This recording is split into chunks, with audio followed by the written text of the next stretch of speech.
Bonsoir à tous, très heureux de vous retrouver pour ce nouveau numéro du journal de l'économie. Ce soir, nous sommes à Elbeuf. On ne va pas parler de confection de vêtements, comme on pourrait le croire sur ces images, mais d'une entreprise qui est spécialisée dans la production de matelas d'isolation pour l'industrie.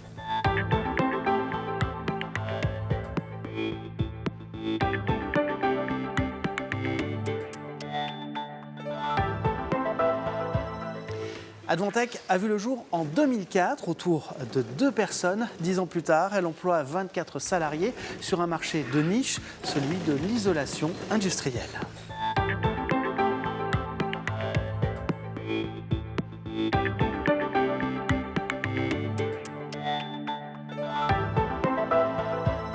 Et pour mieux comprendre ce que fait l'entreprise, j'ai à mes côtés son directeur opérationnel, Michel Gomez, bonsoir. Bonsoir.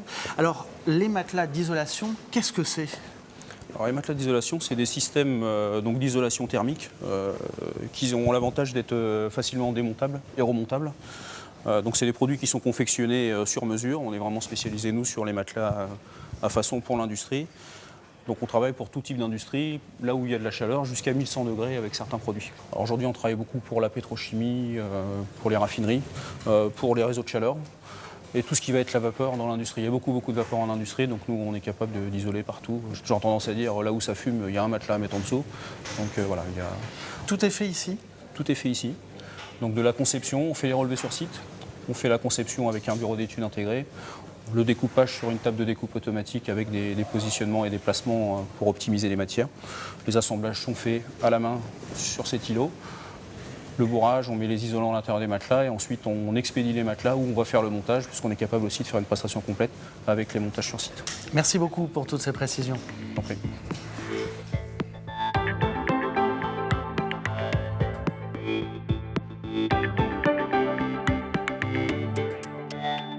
Advantech vient de lancer une nouvelle gamme de sacs destinés au grand public. On va en parler avec le cofondateur de l'entreprise, Christophe Pelletier. Bonsoir. Bonsoir. Alors pourquoi vous lancez dans des sacs comme ceci ?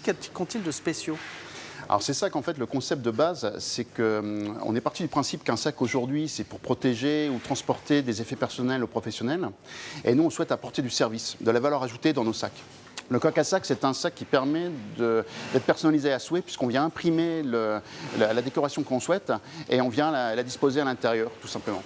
On a également le sac business avec intégré un écran solaire. Vous avez un tracker Bluetooth à l'intérieur pour repérer votre sac. Pourquoi vous êtes-vous lancé sur le marché grand public ?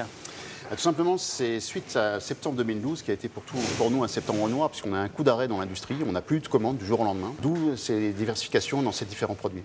On va faire du Advent Lab, en fait, c'est-à-dire qu'on veut développer des nouveaux produits, les mettre en vente avec Internet notamment, et si ça marche, on va continuer à les développer, si ça ne marche pas, on va passer à un autre produit.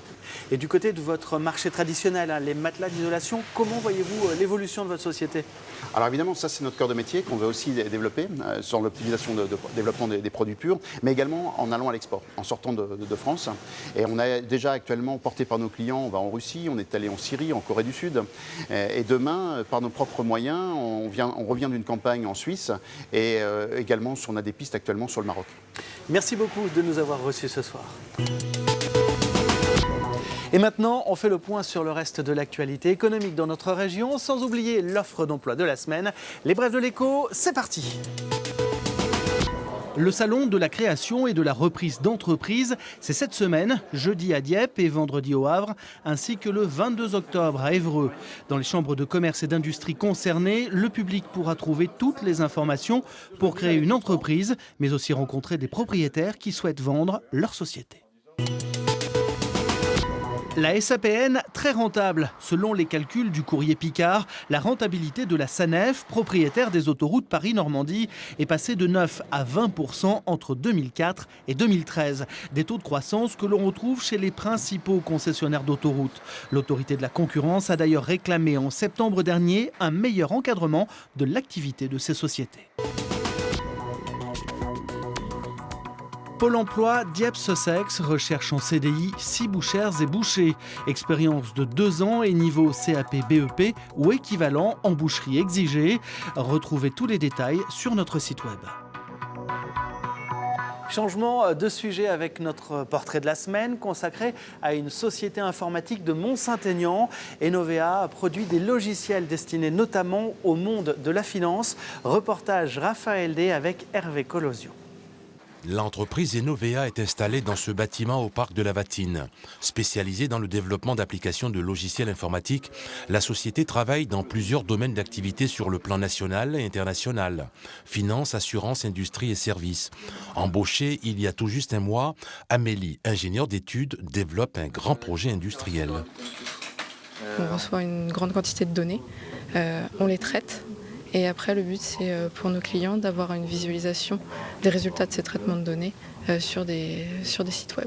La société est en plein développement. Elle dispose de 2 agences, la City à Londres et Wall Street à New York. 10 personnes ont été embauchées cette année. On a de plus en plus de clients importants.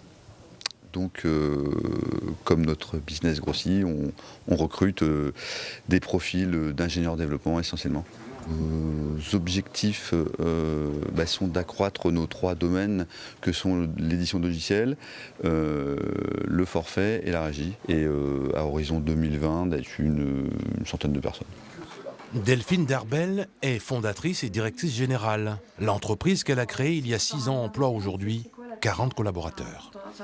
Nous avons développé toute une gamme de produits complexes pour les marchés financiers. Et donc là, nous sommes en position d'éditeur logiciel, un peu comme les grands que vous pouvez connaître, comme Oracle ou Microsoft, voilà, où là, on vend en fait notre logiciel sous forme de licence.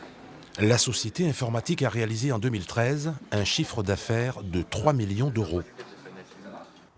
Enovea recrute régulièrement tout au long de l'année. Vous pourrez retrouver sur notre site internet les différents types de profils recherchés. Tout de suite, le 19-20 continue. Très bonne soirée à vous.